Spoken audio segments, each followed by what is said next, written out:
ಮೋರಟಗಿ ಮೇಲ್ಛಾವಣಿ ಕುಸಿತ ದುರಂತ.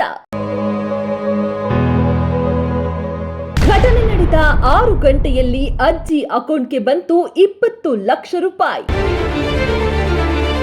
ಸಾರ್ವಜನಿಕ ವಲಯದಲ್ಲಿ ವಿಜಯಪುರ ಜಿಲ್ಲಾಡಳಿತಕ್ಕೆ ಭಾರಿ ಶ್ಲಾಘನೆ. ತಂದೆಗೆ ತಕ್ಕ ಮಗ ಅಶೋಕ್ ಮನಗೂಳಿ. ನಿನ್ನ ಮಗನು ಇವನು ಕೊಡುಗೈದಾನಿ. ಮನಗೂಳಿ ಪ್ರತಿಷ್ಠಾನದಿಂದ 1 ಲಕ್ಷ ಧನ ಸಹಾಯ. ವಿಜಯಪುರ ಜಿಲ್ಲೆಯ ಸಿಂದಗಿ ತಾಲೂಕಿನ ಮೋರಟಗಿ ಗ್ರಾಮದಲ್ಲಿ ನಡೆದ ಆ ಒಂದು ಕರುಣಾಜನಕ ದುರಂತ ಇಡೀ ನಾಡನ್ನೇ ಕಣ್ಣೀರಲ್ಲಿ ಮುಳುಗಿಸಿತ್ತು. ಹಳೆಯ ಮನೆಯ ಮೇಲ್ಛಾವಣಿ ಧಗಧಗನೆ ಕುಸಿದು ಬಿದ್ದ ಪರಿಣಾಮ ಒಂದೇ ಕುಟುಂಬದ 4 ದಾರುಣವಾಗಿ ಸಾವನ್ನಪ್ಪಿದ್ದರು. ಇಡೀ ಸಿಂದಗಿ ತಾಲೂಕಷ್ಟೇ ಅಲ್ಲದೆ ರಾಜ್ಯಾದ್ಯಂತ ತೀವ್ರ ಆಘಾತ ಸೃಷ್ಟಿಸಿದ್ದ ಈ ಹೃದಯ ವಿದ್ರಾವಕ ಘಟನೆ ನಡೆದ ತಕ್ಷಣವೇ ಇಡೀ ಸರ್ಕಾರ ಮತ್ತು ಜಿಲ್ಲಾಡಳಿತ ಕದಡಿ ಹೋಗಿತ್ತು. ದುರಂತ ಸಂಭವಿಸಿದ ತಕ್ಷಣವೇ ಬೃಹತ್ ಮತ್ತು ಮಧ್ಯಮ ಕೈಗಾರಿಕಾ ಹಾಗೂ ಜಿಲ್ಲಾ ಉಸ್ತುವಾರಿ ಸಚಿವರಾದ ಎಂಬಿ ಪಾಟೀಲ್ ಅವರು ಘಟನಾ ಸ್ಥಳಕ್ಕೆ ಭೇಟಿ ನೀಡಿ ಪರಿಶೀಲನೆಯನ್ನ ನಡೆಸಿದ್ದರು. ಮೃತರ ಕುಟುಂಬದ ಸ್ಥಿತಿ ಕಂಡು ಕರಗಿದ ಸಚಿವರು ಸರ್ಕಾರದಿಂದ ತಲಾ 5 ಲಕ್ಷ ರೂಪಾಯಿಯಂತೆ ಒಟ್ಟು 20 ಲಕ್ಷ ರೂಪಾಯಿಗಳ ತುರ್ತು ಪರಿಹಾರವನ್ನ ಘೋಷಣೆ ಮಾಡಿದ್ದರು. ಸಾರ್ವಜನಿಕ ವಲಯದಲ್ಲಿ ವಿಜಯಪುರ ಜಿಲ್ಲಾಡಳಿತಕ್ಕೆ ಭಾರಿ ಶ್ಲಾಘನೆ. ಸಾಮಾನ್ಯವಾಗಿ ಸರ್ಕಾರದ ಪರಿಹಾರ ಅಂದ್ರೆ ತಿಂಗಳುಗಟ್ಟಲೆ ಕಾಯಬೇಕು ಎನ್ನುವ ಮಾತಿದೆ. ಆದ್ರೆ ಈ ಘಟನೆಯಲ್ಲಿ ಜಿಲ್ಲಾಡಳಿತ ತೋರಿದ ವೇಗ ನಿಜಕ್ಕೂ ಶ್ಲಾಘನೀಯ.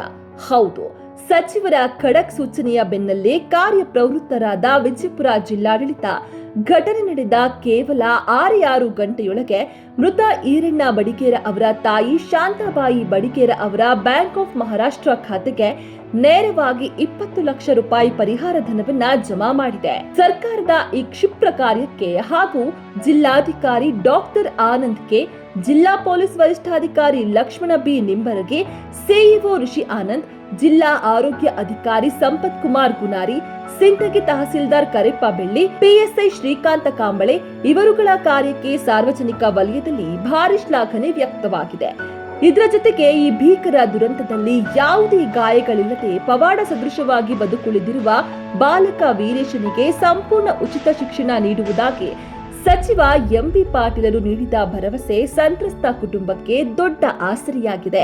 ಇನ್ನು ಸರ್ಕಾರದ ಪರಿಹಾರ ಒಂದೆಡೆಯಾದ್ರೆ, ಇತ ಸಿಂದಗಿ ಕ್ಷೇತ್ರದ ಶಾಸಕರಾದ ಅಶೋಕ್ ಎಂ ಮನಗೂಳಿ ಅವರು ಸಂತ್ರಸ್ತ ಕುಟುಂಬದವರನ್ನ ಖುದ್ದಾಗಿ ಭೇಟಿ ಮಾಡಿ ಅಪ್ಪಟ ಮಾನವೀಯತೆ ಮೆರೆದಿದ್ದಾರೆ. ಕರ್ನಾಟಕ ಘನ ಸರ್ಕಾರದಿಂದ ಮಂಜೂರಾಗಿ ಈಗಾಗಲೇ ಅವರ ಕುಟುಂಬದ ಒಡತಿಯ ಒಂದು ಅಕೌಂಟಿಗೆ ಜಮಾ ಆಗೈತಿ.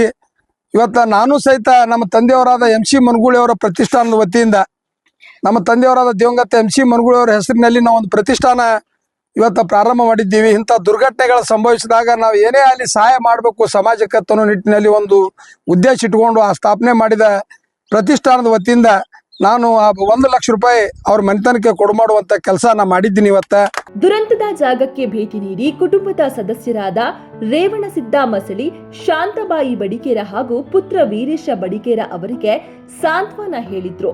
ತಂದೆಯ ಹಾದಿಯಲ್ಲೇ ನಡೆದು ನೆರವಿನ ಹಸ್ತ ಚಾಚಿದ್ದಾರೆ. ಹೌದು, ಮಾಜಿ ಸಚಿವರು ಹಾಗೂ ದಿವಂಗತ MC ಮನಗೂಳಿಯವರ ಸ್ಮರಣಾರ್ಥ ಇರುವ ಮನಗೂಳಿ ಪ್ರತಿಷ್ಠಾನದ ವತಿಯಿಂದ 1 ಲಕ್ಷ ರೂಪಾಯಿ ನಗದು ಧನ ಸಹಾಯವನ್ನ ಸ್ಥಳದಲ್ಲೇ ಹಸ್ತಾಂತರಿಸುವ ಮೂಲಕ ಸಂತ್ರಸ್ತರ ಕಣ್ಣೀರು ಒರೆಸುವ ಪ್ರಾಮಾಣಿಕ ಪ್ರಯತ್ನವನ್ನ ಮಾಡಿದ್ದಾರೆ. ಈ ಸಂದರ್ಭದಲ್ಲಿ ತಹಶೀಲ್ದಾರ್ ಕರೆಪ್ಪ ಎಸ್ ಬೆಳ್ಳಿ, PSI ಶ್ರೀಕಾಂತ ಕಾಂಬಳೆ, ಮೋರಟಗಿ ಗ್ರಾಮದ ಹಿರಿಯ ಮುಖಂಡರಾದ NR ತಿವಾರಿ, ಆಲಮೇಲ ಪಟ್ಟಣ ಪಂಚಾಯತ್ ಅಧ್ಯಕ್ಷ ಸಾದಿಕ್ ಸುಂಬಡ, ಕಸಾಪ ತಾಲೂಕು ಅಧ್ಯಕ್ಷ YC ಮಯೂರ್, ಆಲಮೇಲ ಗ್ಯಾರಂಟಿ ಯೋಜನೆಗಳ ಅನುಷ್ಠಾನ ಸಮಿತಿ ಅಧ್ಯಕ್ಷ ಅಶೋಕ ಕೊಳ್ಳಾರಿ, ಮಲ್ಲಿಕಾರ್ಜುನ ಶಂಭೇವಾಡ, ಮೋರಟಗಿ ಗ್ರಾಮದ ಮುಖಂಡರಾದ ಮಹಿಬೂಬಾ ಕಣ್ಣಿ ಸೇರಿದಂತೆ ಕಂದಾಯ ಇಲಾಖೆಯ ಅಧಿಕಾರಿಗಳು ಹಾಗೂ ಗ್ರಾಮದ ಪ್ರಮುಖರು ಉಪಸ್ಥಿತರಿದ್ದರು. ಒಟ್ನಲ್ಲಿ ವಿಧಿಯ ಆಟಕ್ಕೆ ಸಿಲುಕಿ ಮನೆಯನ್ನು, ಜೀವಗಳನ್ನು ಕಳೆದುಕೊಂಡು ಕಣ್ಣೀರಿನ ಕಡಲಲ್ಲಿ ಮುಳುಗಿದ್ದ ಆ ಬಡ ಕುಟುಂಬಕ್ಕೆ ಸರ್ಕಾರ, ಜಿಲ್ಲಾಡಳಿತ ಹಾಗೂ ಶಾಸಕರು ನೀಡಿದ ಈ ಸಕಾಲಿಕ ನೆರವು ಸದ್ಯದ ಮಟ್ಟಿಗೆ ಕೊಂಚ ನಿಟ್ಟುಸಿರು ಬಿಡುವಂತೆ ಮಾಡಿದೆ.